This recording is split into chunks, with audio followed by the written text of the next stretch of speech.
Dear students, আমি BM sir বলছি। আজ আমি একটা গুরুত্বপূর্ণ বিষয় নিয়ে তোমাদের কাছে হাজির হয়েছি। 2024 সালের কলকাতা বিশ্ববিদ্যালয়ের বাংলা থার্ড সেমের জেনারেলদের SEC অর্থাৎ সেক A2 বাংলার শর্ট কোশ্চেনের সাজেশন নিয়ে হাজির হয়েছি উত্তর সহ। অর্থাৎ এই পেপারটির নাম হলো ACC অর্থাৎ সেক A2। আতা গাছে তোতা পাখি, ডালিম গাছে মৌ, কোন ছন্দ এখানে ব্যবহৃত হয়েছে? উত্তর স্বরবৃত্ত বা দলবৃত্ত ছন্দ। ভারতের প্রথম সবাক চিত্রটির নাম কি? উত্তর আলম আরা। পরের প্রশ্ন, কত সালে প্রথম বাংলা সবাক সিনেমা মুক্তি পেয়েছিল? উত্তর 1931 সালের 11ই এপ্রিল। পরের প্রশ্ন, ঋত্বিক ঘটকের প্রথম ছবি কোনটি? উত্তর নাগরিক। পরের প্রশ্ন, ভুবন সোম সিনেমাটির পরিচালক কে? উত্তর মৃণাল সেন। পরের প্রশ্ন, পথের পাঁচালী কবে মুক্তি পায়? উত্তর 1955 সালের 23 মে নিউ ইয়র্কে। পরের প্রশ্ন, কাবুলিওয়ালা ছবির পরিচালক কে? উত্তর তপন সিংহ। পরের প্রশ্ন, চারুলতা সিনেমাটির পরিচালক কে? উত্তর সত্যজিৎ রায়।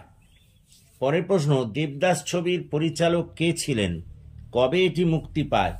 উত্তর প্রমথেশ বড়ুয়া 1935 খ্রিস্টাব্দে। পরের প্রশ্ন, অতিপর্ব কাকে বলে? ছন্দের সূচনায় বা চরণের প্রথমেই কোনো অপূর্ণ পর্ব ব্যবহৃত হলে তাকে অতিপর্ব বলে।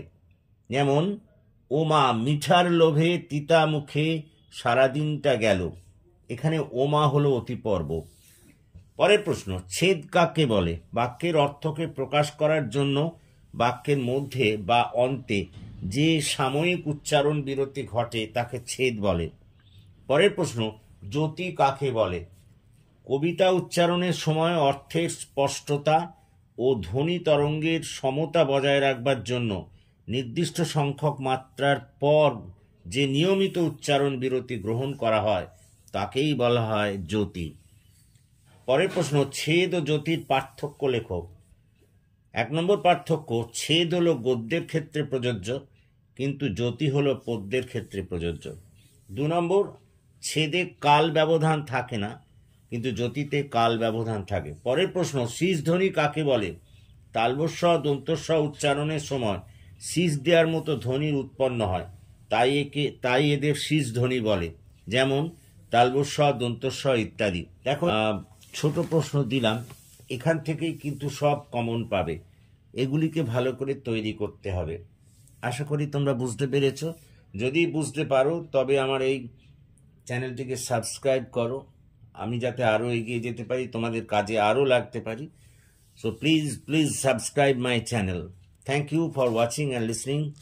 Please comment, share and subscribe to my channel.